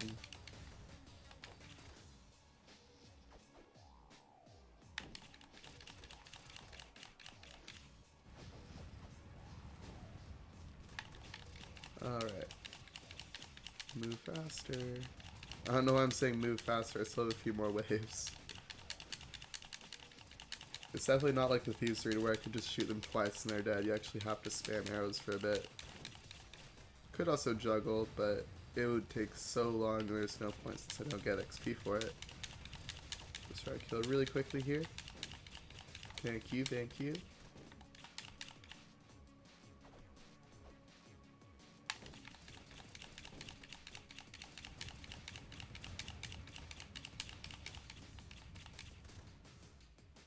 Thank you, sir. Okay, I think this is last wave. I've got no idea if that's correct or not, but there's a lot of enemies coming out. They're still coming.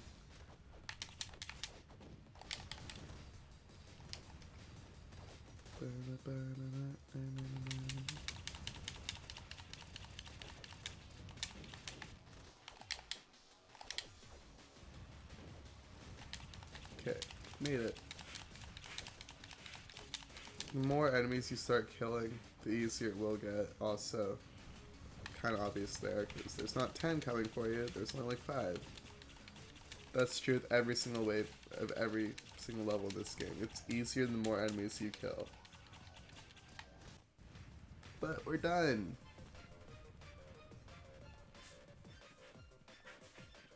Amazing. Unlocked the Conehead. Pardon my cat, by the way. She's very loud. Alright. We've done pretty much everything on this first half of the map, besides a few weapons we can't get yet. So let's head over to the dock. Alright. Has all his relics. We're gonna go on the boat. Everything's happy at first, but it's all just a prank. So there's another boat up ahead with one of the best songs in the game, probably the second best. I'm gonna shut up and turn up this music.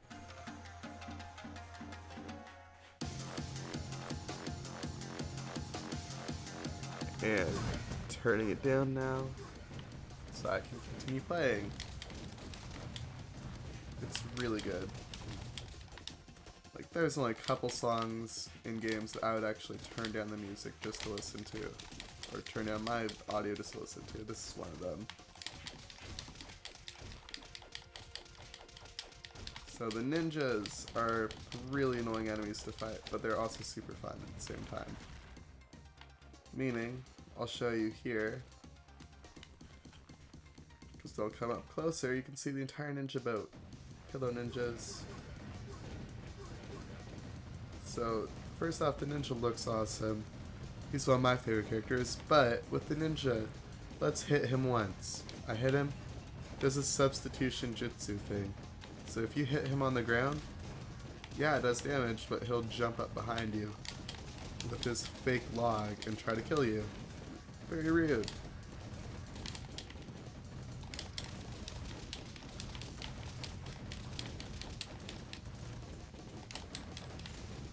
That was a lot of damage. Okay.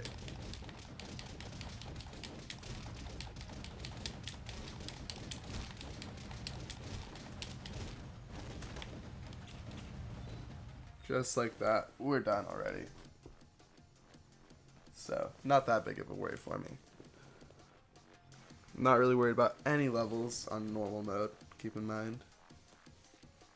But, right here, we're at the desert. We got this shovel. So what you do, you find one of these X's in the ground, like that, you hit B on it, and just spam that dig button. You dig stuff up. Okay. No real way to kill the sandworms besides just shooting them. And there's tons of weapons here. Like, you want to dig up a lot of stuff in the desert. So there's a bunch of unique enemies here, like the scorpions, sandworms, and another thing we'll see pretty soon. And fun fact about the desert is, in my opinion, or not my opinion, why did I say that? In most people's opinion, it's the hardest level in the game for Insane Mode. Now, what I say to people who say that is you have never made it past the desert on Insane Mode, because the desert is just the biggest difficulty jump in my opinion, or second biggest difficulty jump. Because there's 2 levels afterwards that I would say are infinitely more difficult than this, which I will point out both of them in due time. People think the desert's really hard because after those first 3 sandworms, it has 5 waves of enemies. They're all somewhat unforgiving, especially with more players. Mostly because of these scarab beetles, which just go underground, dig like that, and try to hit you. And they do tons of damage. So if you get knocked on the ground once, you're probably gonna die. And with so many, well, the first hit knocking you onto the ground doesn't do too much. But let's say you're on the ground, they run through you again. That does a ton of damage, especially in Insane Mode. The way to get around it though is, first off, if you get hit onto the ground, you can just tap A, pop right back up, which a lot of people don't know. You can also play the floor as lava, so just jump up with your slow fall, start flying like that, have no problem. Like I'll show you here. I'm just flying over everything.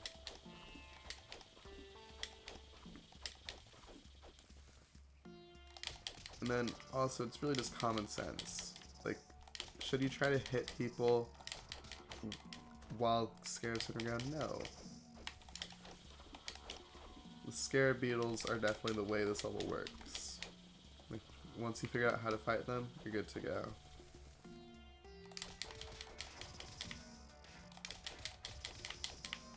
And even doing this is really dangerous on Insane Mode because they can sneak a punch in, like that. And that punch will do over 200 damage on Insane Mode.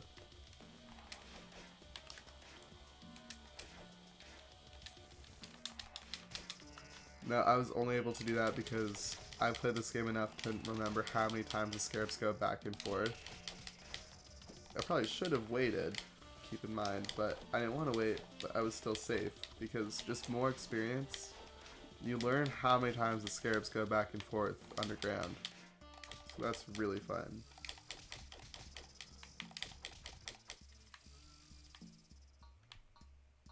Okay, here's another dig spot right here. I don't know, it gives you a little bit of a break, I guess. And there's another achievement, Treasure Hunter. Find and dig up 10 buried items. We're gonna dig a lot more than that in the future. So yeah, get tons of money this way. Main reason I dig is for the items. By items I mean weapons, sometimes ammo orbs. So Royal Guard right here. He's another one of those enemies that you can't juggle very easily. He's a heavyweight.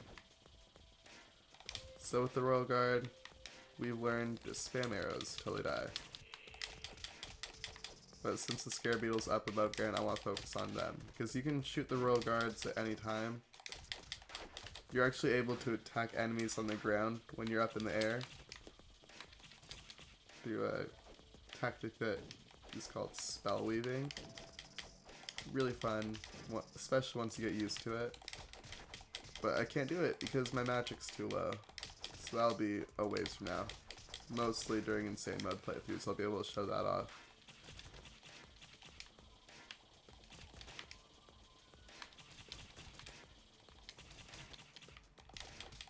So you can see the Royal Guards are already dead, and Scarab dies right after. So that's the third wave of enemies. This is another boot. Sir. The reason I'm jumping up to hit the scarabs is for the XP once again. But it's not worth it to just tap X over and over on these guys, because it makes it so slow killing them that I would rather just spam arrows.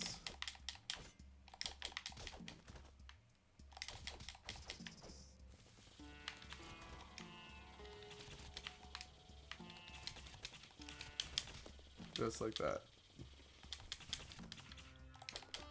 Okay, we killed one royal guard. Again, gets more just breathable. Yeah, breathable is a good word for it. The more enemies you kill.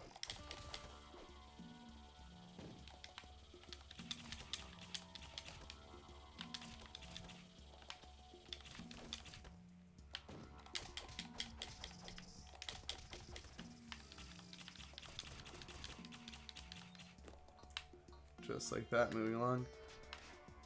This, if I recall correctly, is the most important dig spot. No, it's just money. Oh, it's right up here. I pranked you. Right here, best animal or for early on. This is Giraffe. Giraffe gives you no actual boost to your play. What Giraffe does, on the other hand, is increases your XP gain by 10%. So for every 10 hits, you get 11 XP now.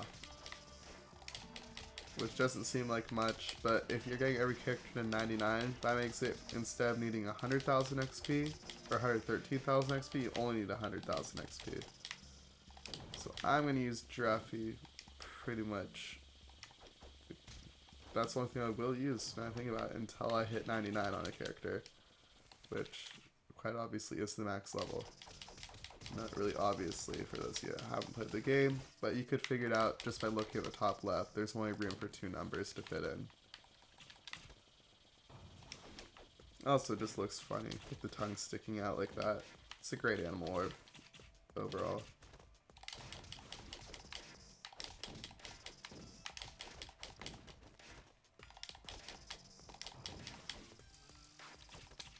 Alright, he dead.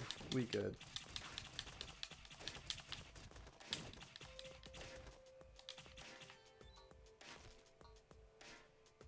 Move forward, and here's the alien ship. I barely count as a boss, but whatever.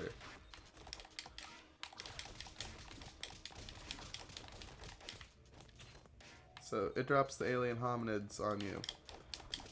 Alien hominid being a reference to Behemoth's first game, Alien Hominid, and it has, each alien has 1 health. Like, kind of the biggest joke of an enemy in the game. And their ship is just as much of a joke. It tries to carry those bricks to drop on your head, but it has no health. Half the time when it drops an alien, the alien dies just falling down to the level.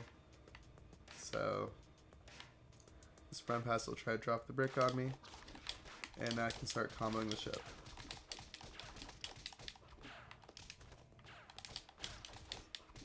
The only way aliens can become difficult is if a ton of them get on the field and they can actually start doing stuff to you, because you get up and they hit you, but should be no worry because you can just hit them right back. Like, there's actually challenges of people trying to kill all the aliens in the next level using only their shovel, which does maybe 5 damage, 10 damage. Like, imagine that as an attack, killing off maybe 30 enemies. That's how weak the aliens are when you fight them. Okay, fun thing that people like to do here. I'm only going to show it one time. So this ship follows you ever so slowly. This is the game people always seem to play, is just avoid the ship. Because the longer you've gone without getting in the ship, the faster it goes. How long can you go? Nobody knows.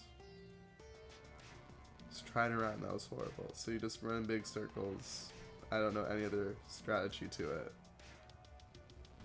Keeps getting faster and faster. I don't know, it's a fun Easter egg, I guess. You consider it an Easter egg? Either way, fun. I'm gonna go in now.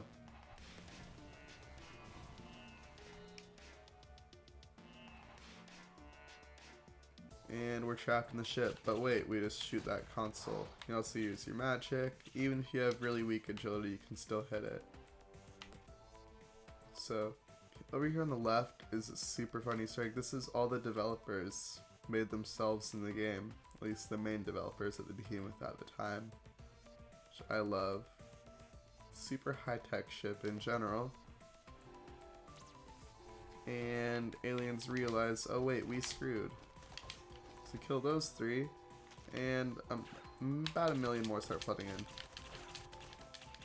So I'm just gonna spam, because they have 1 health anyway. Not really missing out on much. We're just gonna try to kill them as quickly as possible.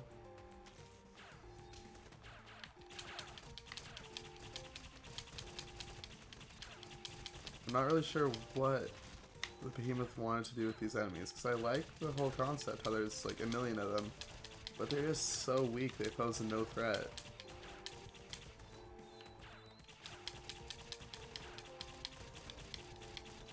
A lot of aliens though. Like, we're still going.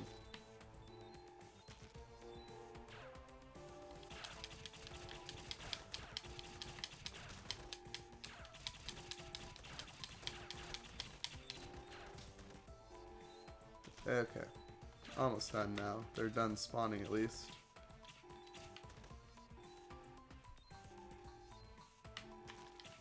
Alright.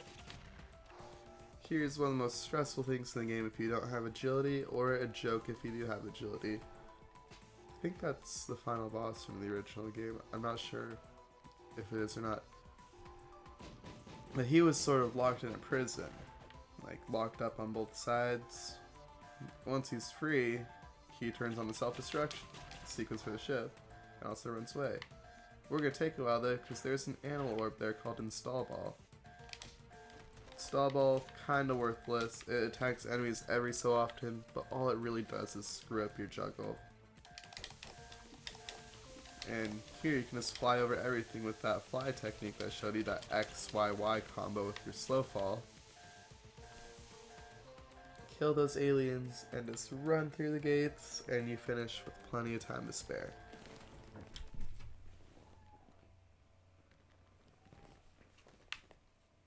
Now this is actually surprising, there's no weapons hiding up there.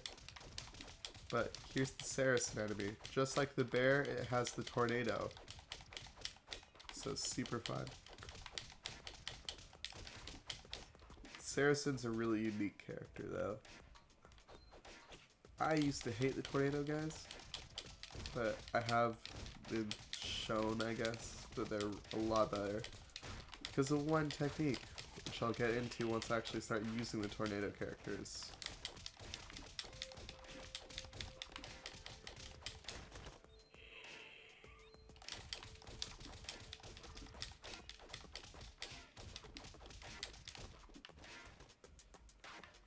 That was fast. Okay.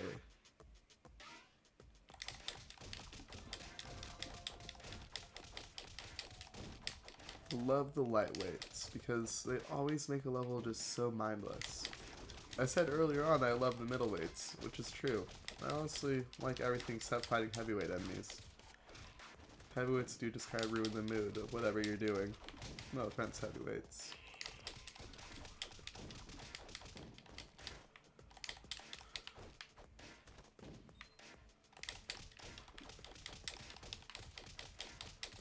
Alright. There you are.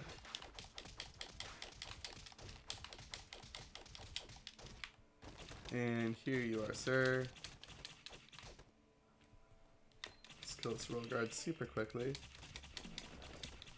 So this is the desert chase. There's actually only 3 things in here for us to do. Or not 3 things, 3 waves. That was the 3rd wave. So you could have hopped on that camel and chased it, or you could just run, moving super quickly. And would you look at that? We already caught you.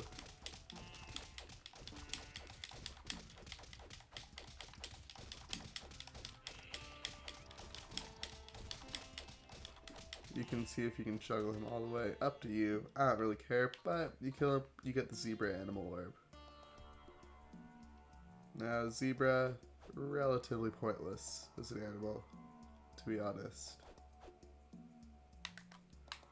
All it does, just like Owlet, it picks up food for you. There's the Kill Boss weapon. +1 magic, +1 strength, and critical hit chance. And down here, Another thing to dig up. Forgot if this was anything important. It was. Potato peeler. 3 strength, -2 magic, +2 agility.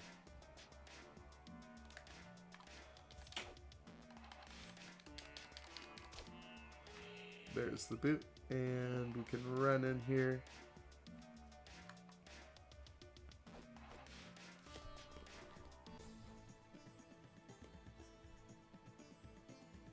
So, fun stuff is with bombs right here. Throw 1 bomb, throw 2 bombs. Little passageway gives us Scratch Paw, who increases both our strength and agility. When, especially on the original game, Scratch Paw was probably the best animal orb besides the overused ones, and I really like using him as a result of that. Like, Scratch Paw's great.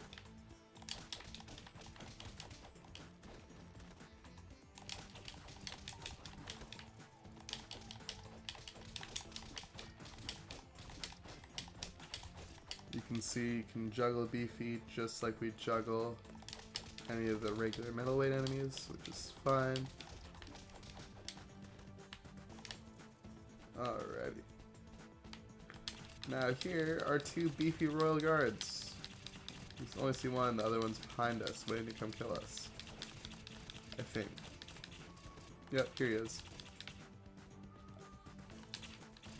Do appreciate how slowly they run.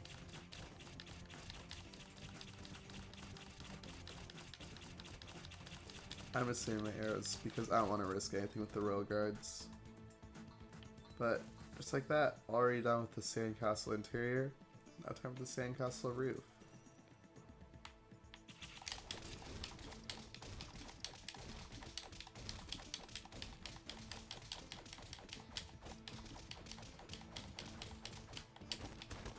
Okay. Thank you for dying, Saracen.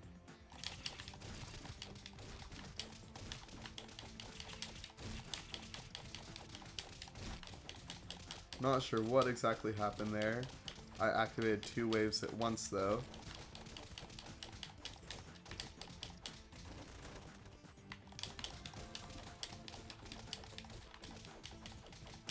That's really weird actually. Because what you're supposed to do is activate 1 wave obviously, and it doesn't let you through. Sometimes the game glitches like that. Dig up here, and gives us a weapon. Curved hook sword thing. 3 strength, 3 magic, -1 defense. Oh god. Yeah, these guys go in. I can't talk. These guys go into tornadoes. So I'm just gonna spam, because I don't want to get hit by any tornadoes right now.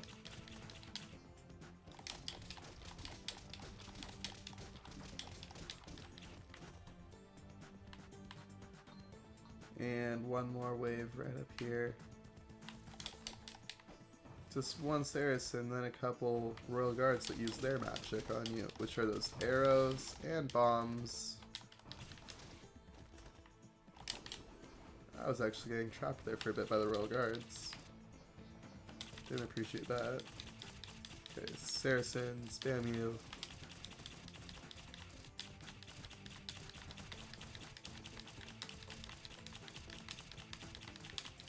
Just killing him as fast as I can. Thank you very much, sir.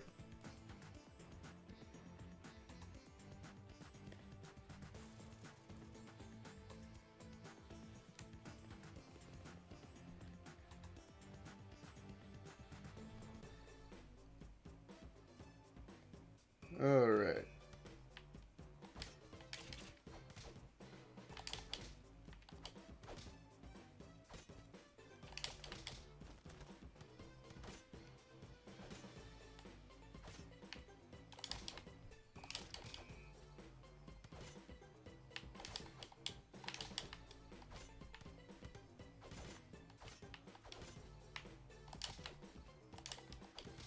So, with this volleyball game, all you do is jump and hit over and over.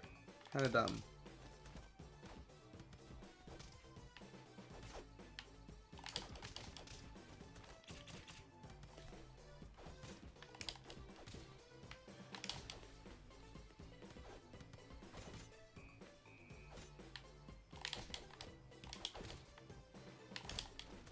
Ow.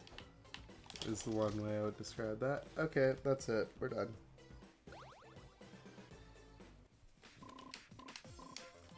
Alright. That you actually unlock the alien hominid character, which is super fun. And I would like to continue, but I actually can't just because of memory issues. In the next episode, I guess, I wasn't planning on doing multiple episodes. We'll finish off the Red Knight. Till then, I'll see you guys next time. And I'll try to upload both of these parts in one day, by the way. Don't worry about that. See you later, guys. Peace.